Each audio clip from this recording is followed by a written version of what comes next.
అన్న మీ పేరు? బలరాముడు అన్న. బలరాం. ఏ ఊరు అన్న మంది? కడిమెట్ల.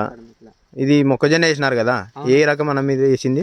ఇది 305 జీనోమిక్స్ కంపెనీ 305. అవునా. ఎట్లా ఉందన్న ఇది రకం? ఎట్లా ఇది బాగుందన్న, కంపెనీ బాగుంది. బాగుందా? బాగుందన్న.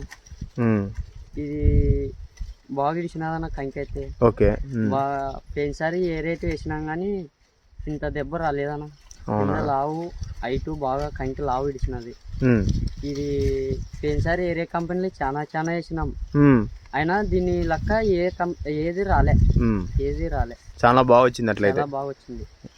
ఇంకా ఏం బాగా నచ్చిందన్న దీంట్లో మీకు చెప్పండి. దీంట్లో బాగా నచ్చింది అంటే ఒకసారి మందు తక్కువ వేసిన బాగా లావు కంకి కింద హైటు ఇడిచినదన్న.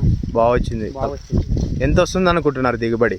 40 వస్తున్నది అనుకున్నాము. 40 వస్తుందా? 40 వస్తున్నది అనుకున్నాం. ఓకే. మొత్తం రైతులందరూ వేస్తారన్నా మనకి ఇది? రైతులందరూ అడుగుతున్నారన్న, చేనుల పక్కల ఏ కంపెనీది అని అడుగుతున్నారు. ఓకే అన్న, చెప్పండి 305 నంబర్ అని చెప్పండి. 305 అని చెప్తున్నాం ఆల్రెడీ. సరేలే అన్నారు. Genomics company 305. ఎక్కడ తెచ్చినారన్న షాప్ ఇది మీరు? ఇది ఎమ్నూరులో గాల్లోళ్ళ అంగడి ధన్య ఇట్లా తెచ్చినామన్నా. సరే. ఓకే, థ్యాంక్ యూ అన్న. థ్యాంక్ యూ అన్న.